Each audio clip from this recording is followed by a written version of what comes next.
Amén, bendiciones. Noches, bendiciones. Buenas noches, qué gusto saludarles, amados hermanos. Falta un minuto para que comencemos. Bienvenidos a todos. Que la gracia del Todopoderoso siempre les acompañe.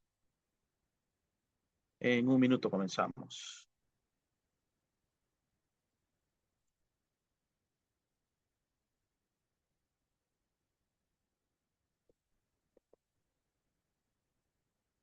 Solo me confirman si pueden ver la pantalla, si escuchan bien, si están con la alegría del Señor como lo cantamos. Gracias por confirmar.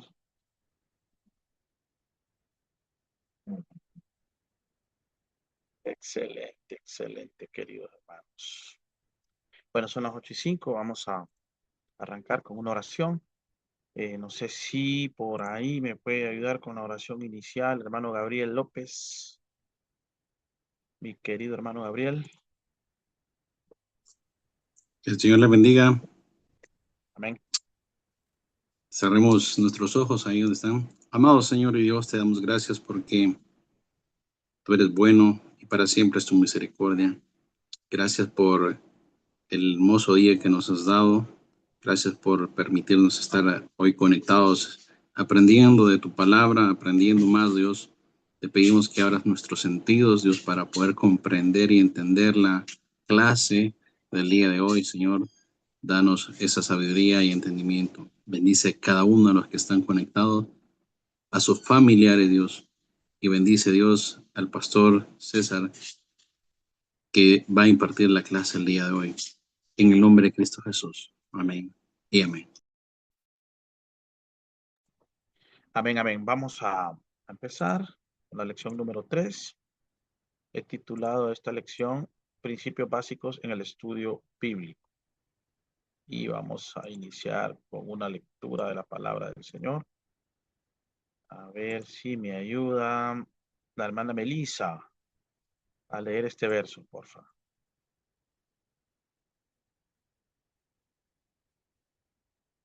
Amén. Amén. Juan 15:14 dice, vosotros sois mis amigos si hacéis lo que yo os mando. Qué poderosa promesa, amados hermanos, constituirnos en amigos de Dios a raíz o en virtud de hacer lo que Él manda. Las demandas de nuestro Dios no son tan difíciles. Y rescato algunas palabras de ahí, y es justo eso. Hay una condición y es poder cumplir lo que Dios nos ha ordenado. Bueno, yo creo que todos los que estamos acá nos consideramos amigos de Dios, porque hacemos todo lo posible por agradarle siempre. La semana pasada, lo último que recuerdo que estuvimos platicando con ustedes fue este pequeño esquema acerca del contexto, que decíamos que para el estudio de la Biblia funciona como cuando tiramos una piedra en un estanque, que se forman como círculos concéntricos. Más o menos esa es la idea que yo quería dar con esta presentación. Generalmente nosotros leemos algo en la palabra que nos impacta, una palabra, una frase, y por lo general es una palabra, la cual toca nuestro corazón.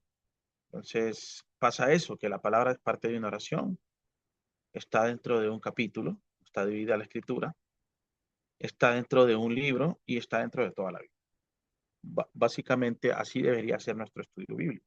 Encontramos una palabra y la vemos en todo el mensaje de la Biblia. En esta noche, primero vamos a discutir un poco sobre la guía, la guía de estudio. La guía de estudio tenía el tema sobre la inspiración divina. ¿Bien? Al momento de la Sagrada Escritura, la inspiración de Dios a los escritores bíblicos. Y pues me gustaría escucharlos. Quería escucharlos primero sobre la palabra inspiración. ¿Qué tienen que comentar? Ya recibí como 12 o 13 tareas sobre este tema. Pueden levantar la mano o abrir el micrófono para comentarme acerca de la palabra inspiración. Ana Marlene. Bendiciones, pastor. Bendiciones, bendiciones. Bendiciones, hermano. Bueno, me llama la atención que la palabra inspiración dice que es la acción de soplar hacia adentro. Y ese soplo es la segunda vez que se da. La primera vez fue cuando creó a Adán, que sopló aliento de vida sobre él. Y me impresiona porque dice que es soplar hacia adentro, o la frase inspirada por Dios ha sido traducida lleno de aliento de Dios. Y eso fue lo que dio vida a Adán. Ese soplo que era el aliento de vida. Entonces, prácticamente la Biblia representa al hombre, representa ese aliento de vida que Dios sopló en Adán, y igual lo sopló en la inspiración de la palabra. Amén. Muchas gracias, hermana Marlene. Excelente, excelente. ¿Alguien más que me tenga que comentar algo sobre esta investigación que hicieron, este cuestionario que hicieron, y sobre todo la palabra inspiración? Porque nosotros decimos que toda la escritura es inspirada por Dios. Hermana Marlene decía que Dios sopló vida en Adán, y ese mismo soplo fue el que el Espíritu impartió en cada escritor bíblico. Pero los escucho. ¿Habrá alguien más que haya algo que lo haya impactado sobre esta palabra, la palabra inspiración? Puede abrir su micrófono con confianza y comentarnos acerca de este tema tan interesante y tan fundamental para el estudio de la palabra de Dios. Estar completamente seguros de que la palabra fue inspirada. Ana Gabriela. Pastor, bueno, solo comentar, ¿verdad?, sobre esa mismo de la palabra inspiración, porque la palabra nos dice que toda la escritura es inspirada por Dios, ¿verdad? Y en el texto, en la diferencia de inspiración con revelación, con la palabra revelación, explicaba que el Espíritu Santo, en el caso de los escritores, ¿verdad?, de los hombres escogidos para escribir la Biblia, el Espíritu Santo los guió para relatar, ¿verdad?, cosas ya conocidas, y fue el Espíritu Santo quien dio esa inspiración. Y a diferencia con la revelación, es lo que no ha sido conocido, ¿verdad? Entonces, básicamente esa parte de esa diferencia, y como en la Biblia, pues nosotros hemos leído, toda la Biblia es inspirada por Dios, pero hemos leído textos que fueron revelados, ¿verdad?, a algunos apóstoles y profetas, que ya son revelación que Dios les dio para escribir en esas palabras. Excelente, hermana Gabriela. Ya hizo la introducción de la diferenciación entre inspiración y revelación. Toda la escritura es inspirada por Dios, pero a algunos de los escritores Dios les reveló cosas, miraron cosas extraordinarias. Otros relataron cosas, resumieron cosas, escribieron crónicas inspiradas por el Espíritu Santo, a guiarlos a escribir eso. Pero hubieron hombres como Daniel, como Juan, como Ezequiel, como Isaías, que vieron cosas extraordinarias, que son revelaciones, que ahora las leemos y todavía nos cuesta un poco entender algunas cosas. De ahí viene el otro término, pero siguiendo con esta línea de ideas, el término iluminación. ¿Alguien que tenga que comentarme algo sobre este término? A ver, para no hacerlo directamente. ¿Alguien más que quiera comentarme sobre estos tres términos y sobre todo el de la iluminación?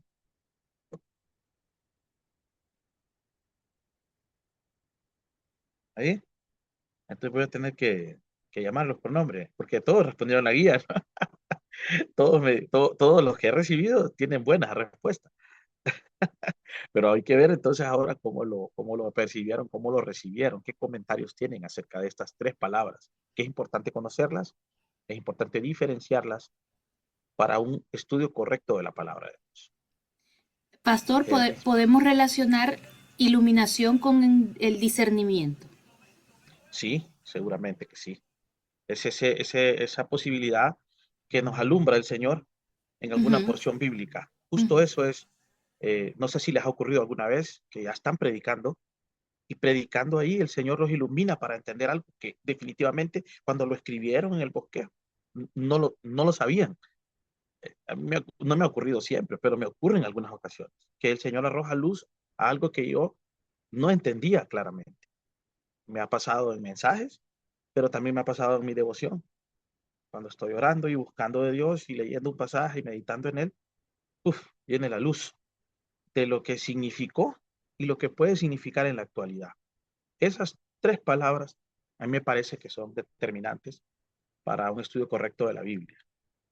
Estamos de acuerdo que toda fue inspirada, pero algunas porciones son revelaciones extraordinarias de cosas que nosotros eh, ni siquiera todavía en la actualidad, con todos los estudios que podamos tener, hay algunas cosas que nos escapan. Y pues de alguna forma también todos necesitamos esa iluminación que el Espíritu Santo nos da en momentos justos para responder de la manera correcta. Entonces, la iluminación es dada directamente al creyente, al lector. Correcto, correcto. El Sí. Señor, el Espíritu Santo ilumina nuestro camino en la lectura y en el estudio de la palabra de Dios. Son esos momentos hay momentos que dice Danilo Montero, no deberían terminar. Cuando usted va leyendo, pero va comprendiendo claramente lo que la palabra quiere decirle a usted. Y posteriormente, si le toca enseñar o predicar, pues ponerlo a los hermanos. No sé si alguien más quiere comentar sobre estos tres términos. Seguro que el hermano Eric está, bárbaro, quiere comentar. O el hermano Alex, estoy seguro que sí. Bueno, mire, bendiciones, buenas noches. Bendiciones, bendiciones. Bueno, ya como los hermanos ya tocaron, yo más o menos lo que yo entiendo así secularmente, y incluso la Biblia lo menciona, vaya, usted que, y otros hermanos también que sirven la alabanza, dice cuando son músicos que tienen esa pequeña chispa o no sé, alguna nota que se les cruza en la cabeza como para conectar más la melodía a ese término asocio yo o la iluminación, pero de un breve momento. Es interesante lo que el hermano Eric nos dice, porque si fuese constante, qué lindo sería. Que a nomás leer algo uno se le viniera la iluminación de todo. Olvídese, hermano. Ya tendríamos un montón de libros, todos escritos ya, de todas las explicaciones profundas de lo que el Señor podía revelarnos a través de su palabra. Gracias, hermano Eric, por arrojar ese pedacito de luz más a lo que estamos platicando. ¿Te fijas, hermano? Tuvo una iluminación para hacernos ver esa parte. Ahora, hablemos un poco de la inspiración plenaria, porque habían unas, no sé qué tanto pudieron rescatar de eso ustedes en su guía, de las teorías erróneas. Esas están escritas ahí porque uno puede identificar cuando alguien le habla y le dice, pues, es que la Biblia la escribieron hombres, quedan. Algunas partes son divinas y otras humanas. Entonces ya uno se hace una idea de por dónde viene esa doctrina o esa forma de pensar de un grupo de personas o de una secta. Y esas teorías erróneas las leemos y las estudiamos para poder defender nuestra fe. Pero la que nosotros creemos que es la correcta es la inspiración plenaria. Ahora, me gustaría preguntar a Diana o a Yuli, ¿qué significa eso de inspiración plenaria? Amén, bendiciones, hermanos. Bueno, Amén. en resumen, verdad, es la inspiración, nos dice la inspiración plenaria que significa que es la inspiración de Dios, que esta es llena y completa. O Ahí. sea que no hay más palabras que esa, ¿verdad? Y nos habla también acerca de que la Biblia es inspirada de inicio a fin por Dios. Nos llamó mucho la atención, ¿verdad? Que hay una parte en la que narra que no todo es revelado, pero sí toda la palabra de Dios es inspirada. Entonces, por eso es importante entender las diferencias entre estos términos. Excelente, Yuli. Excelente. ¿Ustedes recuerdan el pasaje de la Escritura cuando Jesús iba a ser entregado? Bueno, cuando estaban planeando capturar a Jesús, que hubo uno de los sacerdotes que dijo, está bien, Dios, que muera solo uno. No sé si lo recuerdan, esa narrativa de la palabra. Ese señor que dijo eso fue iluminado, aunque él no sabía lo que estaba diciendo. Y estaba profetizando lo que iba a pasar con Cristo. Y está ahí en el relato de los evangelios. La inspiración plenaria tiene que ver con la plenitud. Nosotros creemos que toda la escritura fue inspirada por Dios. Y es importante, yo sé que todos ustedes conocen estos términos, pero es importante tenerlos totalmente claros para hacer una buena defensa de nuestra fe. Me gusta el resumen que presenta el libro sobre la inspiración plenaria. Me gustó mucho. Tiene seis aspectos y así a grandes rasgos los voy a mencionar. La Biblia registra la revelación de Dios al hombre y se resume en la persona de Jesucristo. Ese me encantó, se lo voy a decir. Esa forma de plantearlo me encantó. La inspiración plenaria es plenaria porque la Biblia registra lo que Dios quiere que nosotros conozcamos de Él y se resume en la persona de Jesucristo. Es preciso conocerle, vivir en comunión con Él, porque el hombre carnal no puede comprender las cosas. La inspiración de la Biblia abarca todas las ideas y palabras de los libros originales. Nadie puede llamarse inspirado en el mismo sentido de los escritores bíblicos. Eso es algo interesante. Esa parte me llamó la atención, porque por ahí conocemos de algunas sectas que tienen otros libros y que le dicen, nosotros estudiamos la Biblia, pero también tenemos este otro librito, que es como el complemento de la Biblia. Ya se imaginan ustedes, no están a ese nivel los que escriben. La Biblia es un libro divino humano, me gustó esa parte también, ya que la inspiración para escribirla había una constante cooperación entre Dios y el hombre. O sea, Dios usó el carácter de cada escritor, lo inspiró y lo guió para escribir lo que era necesario que supiéramos. El punto 6 puede ser discutible para algunos. No todas las partes de la Biblia son igual de importantes, pero todas son inspiradas. ¿De acuerdo? Es algo que tenemos que también interiorizar y tenerlo claro. Muy bien, amados hermanos. Esta es siempre me gusta hacer esta parte, que podamos platicar acerca de la tarea que tuvimos y también despejar dudas por si acaso las hay, acerca de los términos y del resumen que algunos presentaron. Leslie Curi tiene levantada la mano, tiene la palabra. Hola, buenas noches, Dios les bendiga. Amén. Me gustaría dar algo que a mí me gustó de esta lectura, que relata que los hombres que fueron escogidos por Dios, a lo que Él quería dar a entender a su pueblo, inspirados por el Espíritu Santo, para que nosotros pudiéramos tener la palabra de Dios. Pero ya en este momento, nosotros necesitamos al Espíritu Santo para comprender lo que ellos quisieron explicar, porque como cada uno tenía su forma, sus costumbres, había una historia en cada lugar. Entonces no es lo mismo escuchar como a un hebreo, a un judío, explicar palabras en su significado original a nuestro lenguaje latino, que es diferente. Entonces, el Espíritu Santo interviene para que todos podamos comprender la idea que Dios quiso poner en el corazón de aquellos hombres para que nosotros pudiéramos conducirnos en este tiempo, por lo difícil que es, por tantas sectas, por tantas personas que tienen ideologías diferentes. Pero la palabra de Dios no tiene variación. Y también me gustaba que decía que el Espíritu Santo reveló en aquel momento a estos hombres de Dios, pero en este momento a nosotros no nos revela nada, ya fue revelado todo. Lo que hace es que nos ayuda, nos ilumina, nos dirige y nos ayuda a comprender el contexto para poder guiarnos por la palabra de Dios.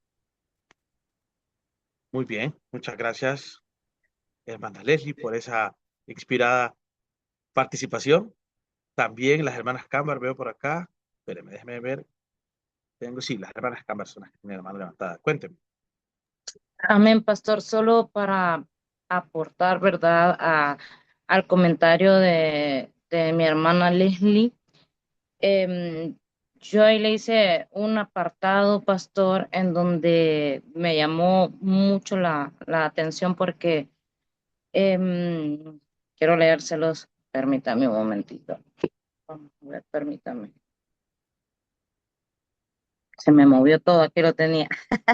Bueno, que habla acerca de la palabra de Dios, ¿verdad? Que toda ha sido inspirada, pero me encanta la parte de diferenciar la inspiración con la revelación, porque nos dice que la revelación es de algo que no se conoce Exactamente. y la inspiración es algo que hemos vivido o que se conoce, acompañado con la iluminación, ¿verdad? Que Dios es quien guía, pero me impactó mucho y por aquí lo agregué, los versículos que mencionan de referencia en el libro. Permítame un momento, pastor.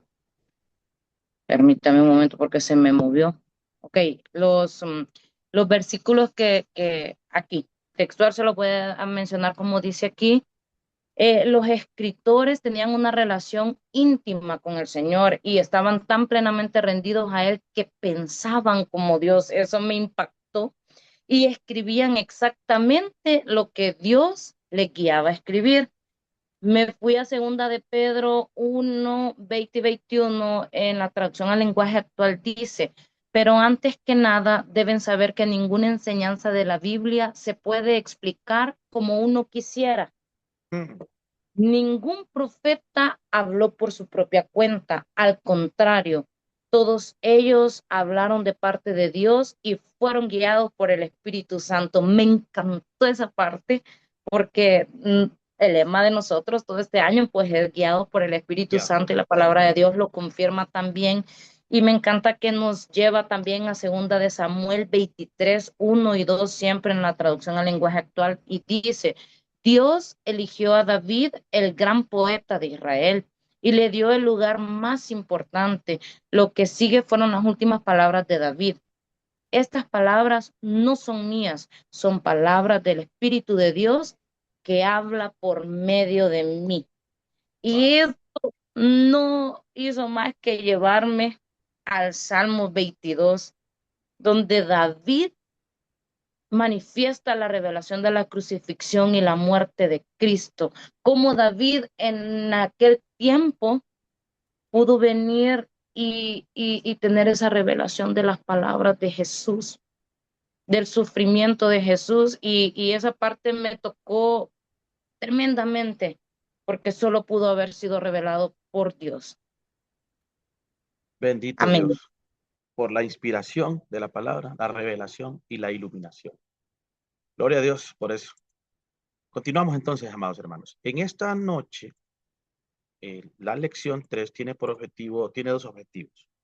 Primero, mejorar nuestra preparación personal de la palabra de Dios. Mire, esto es algo que requiere esfuerzo. Mejorar nuestra preparación bíblica y mejorar nuestro método de estudio para comprender la Biblia. Vamos a hacer un pequeño ejercicio, espero que nos ajuste el tiempo. Y el otro objetivo es relacionar las clases de preguntas.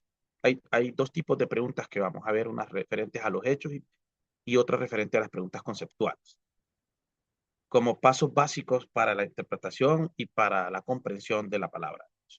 Muy bien, ¿qué es lo que vamos a estudiar el día de hoy? Son 4 puntos los que vamos a estudiar.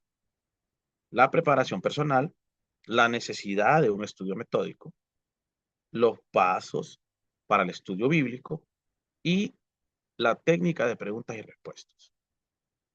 Aquí en la técnica de preguntas y respuestas vamos a hacer un pequeño ejercicio en la clase para que lo podamos aplicar luego a nuestros estudios particulares y personales. Bueno, entramos en materia.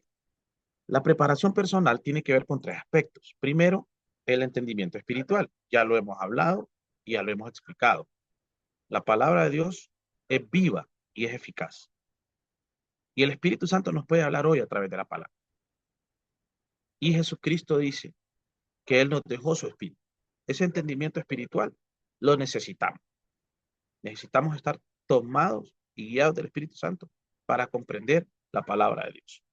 Esa preparación personal entonces requiere que nos volvamos espirituales. Número 2, un carácter espiritual. Esto del carácter espiritual, les voy a leer el resumen que hice porque es algo extraordinario. El hombre espiritual vive en obediencia a Dios. Ah, esa palabra me tocó hoy. Porque, como leíamos al inicio, somos amigos de Dios si le obedecemos. El hombre espiritual vive en obediencia a Dios. Escuchen estas palabras. En comunión perfecta con su Señor. Una profunda reverencia. Escuchen la palabra, profunda reverencia. Sensibilidad al espíritu. Manso, humilde, paciente, lleno de fe. La inmediata confesión de nuestros pecados nos mantiene en comunión con Cristo. Somos amigos de Dios. Ese carácter espiritual entonces es ya algo interno. Es el Espíritu Santo, como cuando la semilla germina y crece y da fruto. Es que es evidente. Necesitamos al Espíritu Santo, pero necesitamos que el Espíritu trabaje dentro de nosotros y nos transforme. Y número 3, tener una mente alerta. Miren, esto de la preparación personal para estudiar la palabra de Dios requiere que estemos atentos. Miren, no es posible estar en 3, 4 cosas a la vez. O sea, requerimos de estar concentrados, de tener un deseo apasionado de estudiar la palabra. Y eso lleva tiempo, amados hermanos. O sea que, en otras palabras, lo que debe disponer usted para estudiar la escritura es de tiempo. Dedicar un tiempo, consagrar un tiempo. Porque todos oramos, todos tenemos un plan de lectura del año, del mes. Pero el estudio de la palabra requiere consagrar un tiempo, dejar un momento para estar, escuche bien, a solas con el Espíritu Santo y con su palabra. No hablo del culto, del martes, del jueves del domingo, o aún de esta enseñanza bíblica. Hablo de apartar todo y tener un tiempo con el Espíritu Santo y con su palabra. Esa mente alerta implica deshacernos de las distracciones, amados. Y aquí, pues, hay mucha tela que cortar, la verdad, porque yo siento que la gente camina distraída, pues aquí hay muchas cosas ahora que llaman la atención y hay muchos distractores. Y la gente camina en su rollo, pues. Hay gente que no puede estar sin el celular, ni siquiera una hora. Yo, en las aulas de clase, yo les digo a los muchachos, los reto a dejar el celular por la hora y 20 que dura la clase. Y no pueden. Necesitamos tener un tiempo para estudiar la palabra. Y usted me podrá decir, pero mire, yo soy cristiano. ¿De qué nací? Bueno, mi papá me leía la Biblia cuando estaba en el vientre, yo de mi madre. Usted me puede argumentar muchas cosas sobre el tiempo y sobre lo que usted sabe de la palabra. Pero la verdad de las cosas es que todos necesitamos dedicar un tiempo especial y consagrar un tiempo especial para estar con la palabra de Dios y con el Espíritu Santo. Ahí no hay tales. Si no lo escribe en su agenda, si no lo planea, no lo hace. 3 cosas entonces necesitamos como preparación personal. El Espíritu Santo que nos ayude, dejar que de adentro nos moldee. Y esto de tener una mente alerta también tiene que ver con no poner nuestras ideas preconcebidas antes de empezar a leer la Biblia, sino que con sinceridad, con una mente receptiva, abierta, procurar que la Biblia nos hable. Y las herramientas pueden ser lápiz, papel, o puede ser la computadora, si a usted le gusta escribir en su computadora. El problema con las computadoras, las tablets y los celulares es la distracción.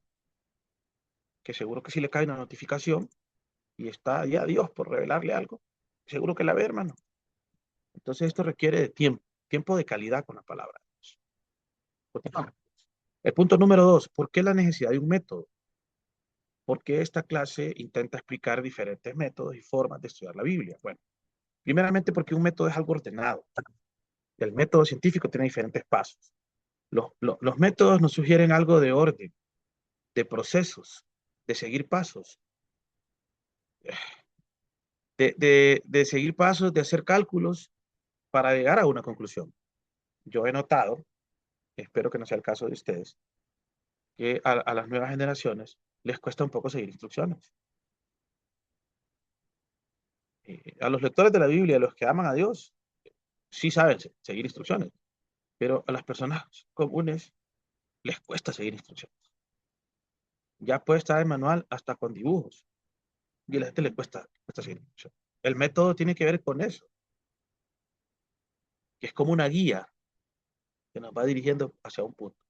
Y un estudio metódico, ahí ya ampliamos un poco el término, el estudio metódico nos proporciona un plan concentrado, donde vamos a fijar objetivos. Y el Espíritu Santo puede usar nuestro método de estudio para revelarnos y hacernos entender la palabra. Lo cierto es que necesitamos un método. No podemos estudiar la Biblia al azar. Y no podemos tampoco leer al azar. Ni buscar la voluntad de Dios como aquella persona que abrió la Biblia y con los ojos cerrados puso el dedo a donde le cayera la Biblia, ¿no? Y leyó que Judas se suicidó. Luego dijo, no, esto no puede ser lo que Dios me está hablando. Y la volvió a abrir con los ojos cerrados y puso la mano ahí y leyó que la porción que dice, ve tú y haz lo mismo. No podemos dejar esto así al azar. Necesitamos un estudio metódico de la palabra. Entonces, aquí vienen los pasos básicos para el estudio bíblico, que no creo que los desconozca, pero me parece justo que los repasemos. El primer paso es la observación. Y parece que estuviéramos en una clase de ciencias con esto del método científico, pero es que es lo justo, hermanos. Tenemos que detenernos un poco y formular preguntas. ¿Qué dice la Escritura? ¿Dónde? ¿Cuándo? ¿Cómo? ¿Quién? ¿Por qué? O sea, formularle esas preguntas a la Biblia y dejar que la Biblia nos responda para tener un método un poco más claro de estudiar la palabra. Lamentablemente algunos usan ChatGPT o Gemini, pero la verdad es que es un peligro. Lo mejor es pedirle la ayuda al Espíritu Santo. La observación se pasa por eso. Una buena aplicación de la observación dará como resultado hechos y verdades, porque al final eso es lo que buscamos. Y conoceréis la verdad, y la verdad los hará libres. Cuando observamos cuidadosamente la palabra, encontramos hechos y verdades absolutas. Y eso es lo que necesitamos en realidad. Ahora, la simple observación nos da hechos y realidades. Pero el siguiente paso es la interpretación. Ya la interpretación tiene que ver con formularse la pregunta, ¿qué significa todo esto? ¿Ven? Ahí quería llegar. Yo observo el pasaje, lo leo, lo observo, veo los detalles, saco los hechos, los escribo, los resumo, si es posible. Luego me pregunto, ¿qué significa todo esto? Trato de entender, discernir por qué el autor escribió eso. ¿Cuál es el significado de las palabras? Leslie lo decía muy acertadamente. ¿Qué significa para un hebreo esas palabras en hebreo o en el griego que se escribió la escritura? Para luego entonces ver si puedo encontrar un principio bíblico eterno que trasciende a las culturas y las razas y los tiempos, o solo fue algo aplicable en el momento, por las costumbres del momento. Cuando estaba estudiando esta clase recordé el pasaje donde Pablo circuncidó a Timoteo, porque tenía a la madre judía y el papá griego, por las habladurías de los que habían creído que eran amantes de la ley, tuvo que circuncidar a Timoteo. Si tomamos eso a la ligera, tendríamos entonces una doctrina de que para ser cristiano tendríamos que circuncidarnos. Imagínese usted. Por eso requiere de interpretación la palabra. Hay una clara clase en el pensum académico del bachillerato que se llama interpretación bíblica, una clase completa, que igual dura los 2 meses. Luego de la interpretación está el resumen. El resumen básicamente es bosquejar aquellos detalles de forma breve y como en conclusiones.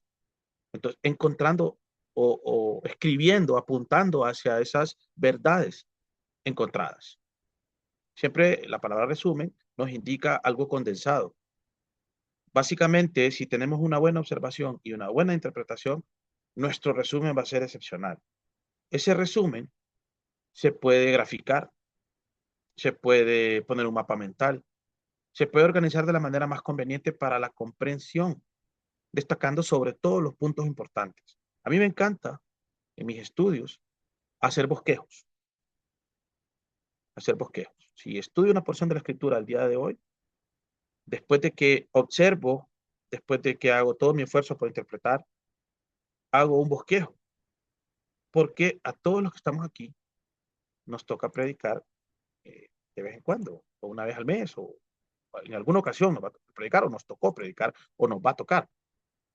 Entonces, lo más sano para nosotros, como personas responsables y líderes de la iglesia, es usar en el resumen, usar un bosquejo o un mapa mental, un mapa conceptual, para tener listo ya un posible sermón, una posible enseñanza. Y esto sería mi consejo para todo el grupo.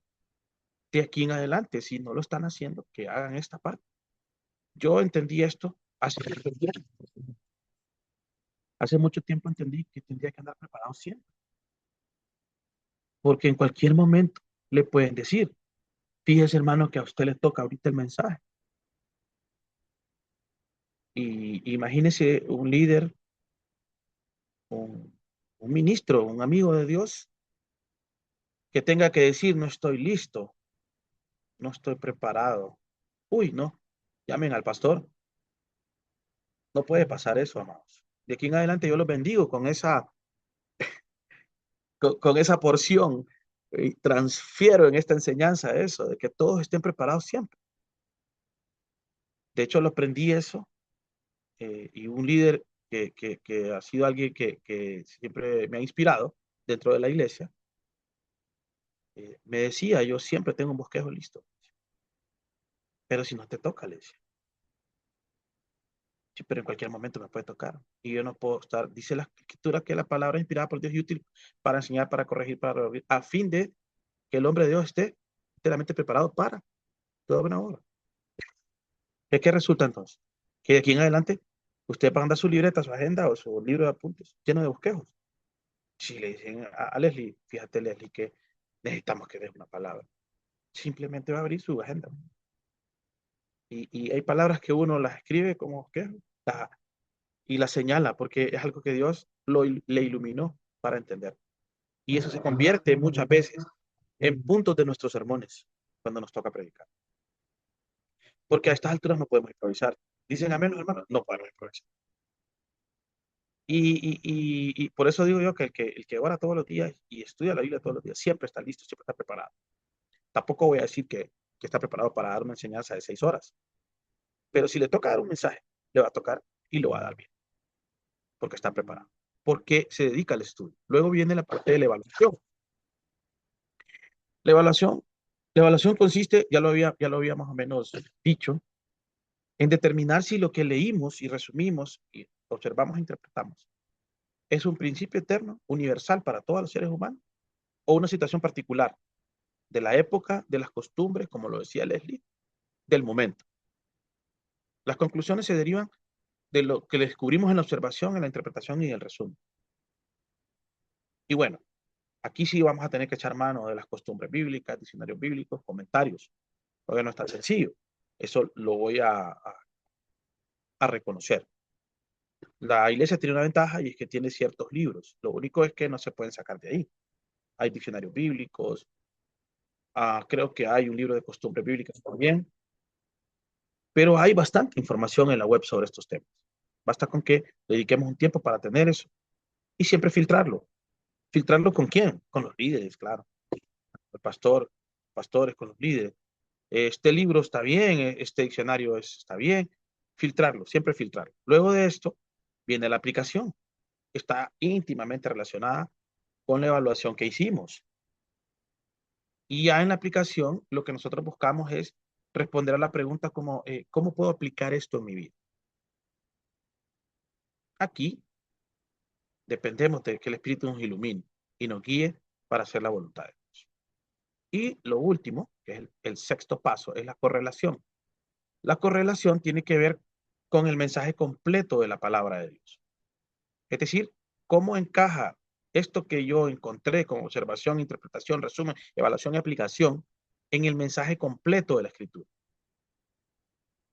Es el principio de la armonía en toda la Biblia, que lo platicamos la semana anterior. ¿Cómo encaja lo que acabo de descubrir, interpretar, observar, resumir en el todo de la Biblia? En la interpretación de las verdades de forma correcta.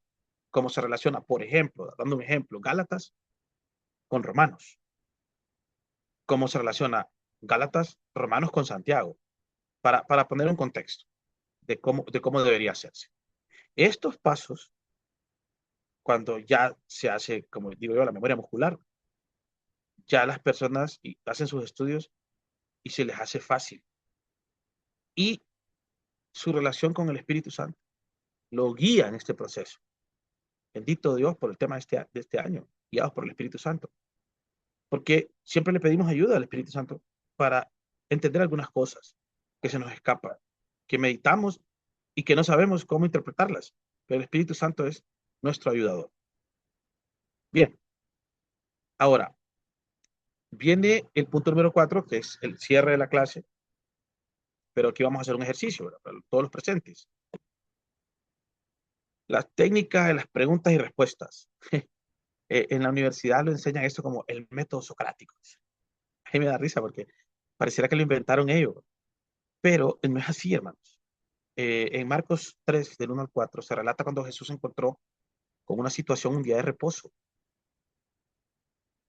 Ya para el resumen del verso 4, Jesús le dice a los que estaban reunidos ahí,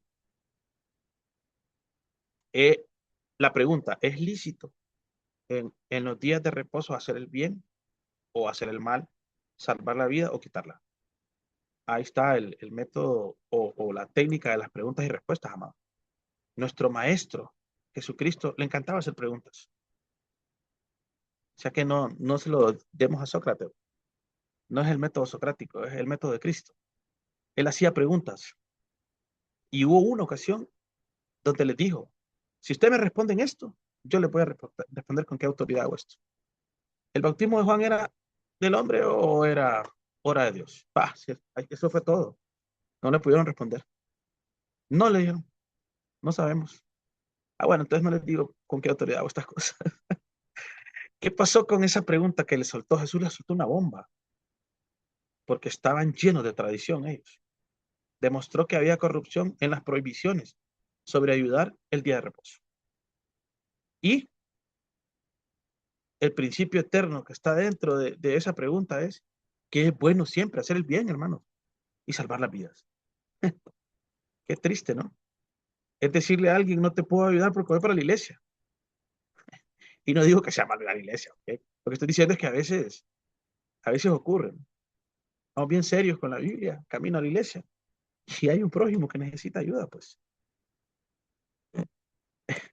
Este método o técnica de preguntas lo vamos a ver de esta forma. Hay preguntas sobre hechos y verdades y preguntas conceptuales.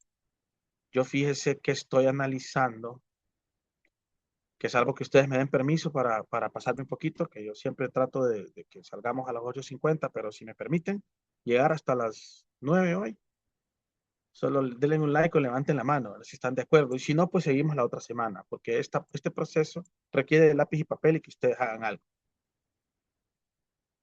Todos dicen que sí, bueno, por lo menos veo como 4 dedos levantados ahí. Ana Gabriela dice que sí. Bueno, Alex también. Continuamos entonces. Esto requiere un poquito de tiempo, tal vez. Ok, excelente, excelente, excelente. Ya con La mayoría está de acuerdo, entonces entramos en este tema. Permítame entonces alargarme un poco el día de hoy. La hermana Patti levantó la mano porque quería preguntar algo o porque está afirmando que sí, que sigamos. Bueno, mientras me dice. Entonces, la técnica de las preguntas básicamente es para lo primero que está acá arriba, miren. Escuchen con atención esto, la observación. El primer punto de aquí es la observación. Entonces, dentro de la observación vamos a usar la técnica de las preguntas y respuestas. Hay 7 tipos de preguntas, ya resumiéndolas todas. Las que apuntan hacia un hecho o una verdad son 4 tipos de preguntas. Y las que son conceptuales son 3 tipos de preguntas. Deberíamos hacerlas siempre que estudiamos la Biblia, en las porciones que estamos estudiando. Entonces vamos a tomar como referencia esta porción bíblica. Necesito que la lean. Es una porción del apóstol Pablo a la iglesia de Filipenses. Le doy el tiempo para que la lean. Agarren un papel, porfa, y lápiz para que puedan responder algunas preguntas que le vamos a hacer a esta porción bíblica. Vamos, este es el método de la técnica, perdón, de las preguntas y respuestas. Entonces, estos 12, 13 y 14, estos 3 versos, vamos a hacer ciertas preguntas para encontrar algún principio bíblico. La idea con este ejemplo es que puedan usar esta técnica en sus estudios particulares de la palabra de Dios. Ok, comenzamos entonces. Van a ir respondiendo las preguntas a ustedes. Estas preguntas que voy a hacer ahorita se llaman preguntas de identificación. Es ¿qué y quién? Lo que buscan estas preguntas es responder quién habla, quién se afecta, qué se dice, qué se hace, qué se realiza, qué vocablos. Entonces, en el libro de Filipenses 1:12, ¿a quién está dirigida estas palabras, esta carta? ¿Qué quiere el escritor que las personas sepan?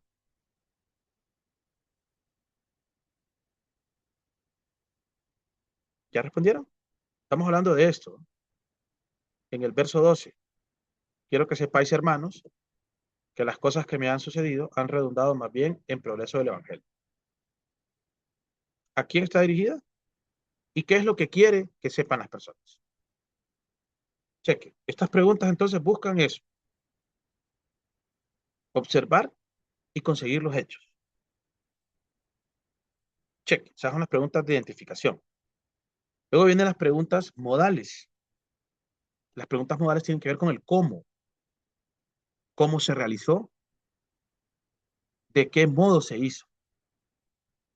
En la lectura bíblica que les planteé, la pregunta que le vamos a hacer es, ¿cómo? ¿Por qué medio ha progresado el evangelio? ¿Cómo es eso evidente? Pues tienen que tener forzosamente la Biblia abierta para no estarme yendo yo de ida y de regreso a esa diapositiva, ¿ven? Donde está el texto bíblico. ¿A quién está dirigida? Ya respondieron.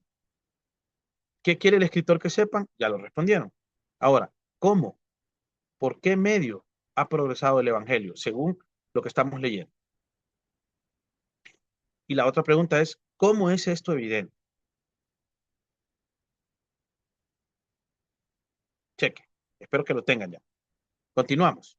La pregunta temporal. La pregunta temporal no necesariamente nos va a revelar la fecha exacta de las cosas, sino saber si es algo que ya pasó, algo que está pasando, algo que va a pasar, si es algo que está cercano. Y la pregunta es, ¿cuándo ocurrió? Ya saben a quién fue dirigida, pero ¿qué quiere el escritor que sepa? ¿Cómo? ¿Por qué medio progresó el evangelio? ¿Cómo es esto evidente? ¿Y cuándo ocurrió?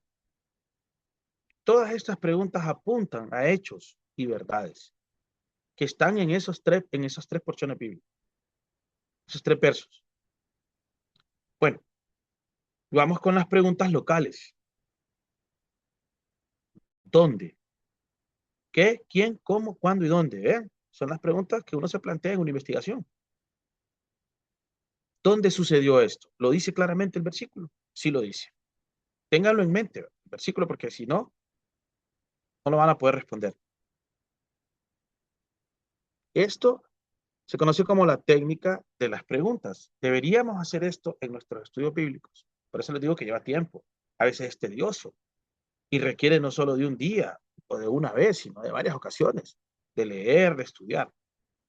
Todas estas preguntas tienen que ver con hechos. ¿Qué hechos encontramos? Recuerden que aquí no estamos interpretando, estamos observando, estamos preguntándole a la Biblia estas cosas para poder extraer la verdad y luego predicarla, y luego exponerla, y luego enseñarla. ¿Ok? Seguimos. Estas son las primeras que tienen que ver con hechos y verdades. Ahora vienen las que son conceptuales. ¿Ok? Aquí ya necesitamos hacer un ejercicio mental. Las preguntas definitivas tienen que ver con el significado de las cosas. Bien, en el 1.13 vamos a preguntarnos cuál es el significado de la palabra pretorio. Y ahí sí, de repente van a tener que recurrir al internet para definirlo. ¿Qué es pretorio? Porque lo menciona la escritura, que la palabra pretorio. Estas se llaman preguntas definitivas o que buscamos el significado de las cosas, que es algo que deberíamos hacer. A veces leemos algo, no sabemos qué significa y somos así, a veces hasta lo predicamos, pero no sabemos qué significa, ni qué significaba en el tiempo de la palabra, de donde se escribió. Necesitamos hacer estas preguntas a la palabra y salir de nuestras propias dudas para poder exponer el evangelio de forma precisa, clara, verdadera. Y está la pregunta racional, amados, la razón del por qué. En este pasaje que estamos estudiando, Filipenses 1, 12 al 14, ¿por qué Pablo está diciendo eso? Espero que estén ustedes con la mano ahí, ¿verdad? Escribiendo las respuestas. Espero que me estén siguiendo con esto. Y la última es la implicacional. O sea, ¿qué implica todo lo que acabamos de hacer? ¿Qué implicación puede derivarse de esta referencia? Ve que al final les voy a pedir una foto de las respuestas. Va a ser la única forma de evidenciar que iban conmigo, hermanos. Solo lo voy a ponderar en 99 puntos. No.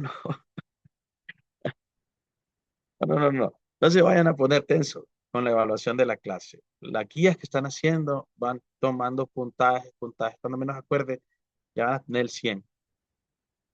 ¿Ok? No me gusta poner exámenes. No sé si los coordinadores luego ya no me van a volver a poner a dar clase. Cada guía que hacen es una acumulación de, así que es una evaluación continua. Y no lo sienten. Ya van cerca del 100. Bueno, cheque, ¿verdad? Esto que les enseñé ahorita, deberíamos de hacerlo. Pongan atención, deberíamos de hacerlo siempre. No estoy hablando de cuando me toca predicar, me toca dar una enseñanza. Deberíamos buscar el momento para hacer esto. Si es a diario sería excelente, pero de repente todos deberíamos salirnos de nuestras ocupaciones para hacerlo y no se puede. Pero sí tomar un día. Se dice, no, yo descanso el jueves. Bueno, el jueves dedique un par de horas, hermano, a hacer todo este proceso con una porción de la escritura que usted está estudiando. Aquí es de desarrollar el hábito de estudiar siempre la palabra de Dios. Y eso lo va a hacer un cristiano sólido, un cristiano que no se mueve. Porque el cielo y la tierra pasarán, pero su palabra no va a pasar. Me quedan 2 minutos. Voy bien con el tiempo, no quiero pasarme, hermano. Ok, aquí están las respuestas. Compárenlas y no borren las que hicieron, porfa. Recuerden que el Señor los está viendo. Y el Espíritu Santo está ahí al ladito de ustedes. Estas son las respuestas, para que no se vayan con las dudas. ¿Okay? ¿A quién estaba dirigida la carta? A los hermanos de Filipo. Y luego, posteriormente, a todos nosotros. Porque fue una carta leída y ha sido leída por mucho tiempo. ¿Qué quiere que sepamos el apóstol Pablo? Que lo que ha estado pasando en su vida resulta para bien en el progreso del Evangelio. ¿Por qué medio? ¿Cómo ha progresado el Evangelio? Ante todo pronóstico, él estaba encarcelado y aún así testificaba de Cristo. ¿Cómo es esto evidente?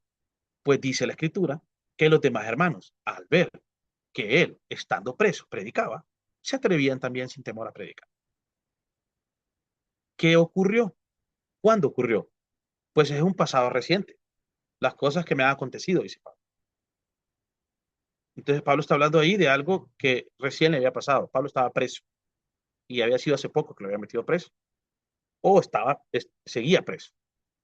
¿Dónde sucedió? En la cárcel de Roma. Estaba encarcelado en Roma porque se menciona la palabra pretorio y se menciona la casa de César.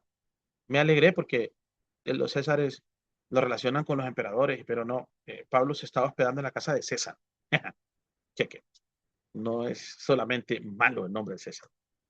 Tiene una connotación de un hermano que hospedó a Pablo. En Filipenses 4:22 dice, todos los santos os saludan y especialmente los de la casa de César. Jaja. Chequemos.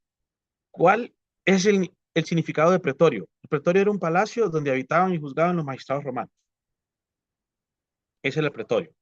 Quiere decir que ahí había una cárcel, que habían guardias, que había mucha gente y que a toda esa gente el apóstol Pablo aprovechó en su encarcelamiento para predicarles. ¿Por qué Pablo estaba diciendo esto? Bueno, para animar a los hermanos y decirles que el evangelio seguía progresando, para que se regocijaran por el testimonio que él estaba dando aún estando preso. Estaba animando a los creyentes, pues, que estaban con él ahí. Ahora, todo esto, miren, observamos, resumimos, respondimos las preguntas. ¿Qué implicaciones tiene para nosotros? Bueno, Pablo estaba dando su testimonio a los guardias. Jesús puede ser glorificado en cualquier circunstancia más. El evangelio puede difundirse en momentos de dificultad. Y cierro la clase con esta porción. La misma porción en la Nueva Traducción Viviente. Además, mis amados hermanos, quiero que sepan que todo lo que me ha sucedido en este lugar ha servido para difundir las buenas noticias. Pues cada persona de aquí, incluida toda la guardia del palacio, sabe que estoy encarcelado por causa de Cristo. Y dado que estoy preso, la mayoría de los creyentes de este lugar han aumentado su confianza y anuncian con valentía el mensaje de Dios sin temor. Amados, hoy encontramos una verdad eterna en este pasaje y es el hecho de que no importa la circunstancia, Cristo puede seguir siendo glorificado. Y a donde usted está, aproveche cada momento, cada espacio, cada lugar para presentar el glorioso mensaje de Jesús. Muy bien, con este pasaje cierro. Me pasé 2 minutos, lo lamento, pero era merecido. Vamos a orar. Amén. Padre, te damos gracias por tu palabra. Te rogamos que nos ayudes en esta noche a tener un estudio metódico de tu palabra, Señor, y a poder aplicar todos los pasos y también las preguntas para nuestros estudios bíblicos. En el nombre de Jesús, Espíritu Santo, ilumínanos, enséñanos tu palabra. Por favor, Señor, siémbrala en nuestro corazón y que dé fruto al 100%. Haznos a todos estudiosos de la Biblia, estudiosos que escudriñemos las Escrituras, porque en ellas hay vida. Gracias, Señor. Amén y amén. Buenas noches, Dios les bendiga. Hermana Gabriela, no sé si va a apuntar algo más. No, eso es todo, pastor. Muchas gracias. Dios les bendiga a todos. Buenas noches. Que descansen. Buenas noches, bendiciones. Bendiciones, buenas noches. Bendiciones, buenas noches. Bendiciones, buenas noches.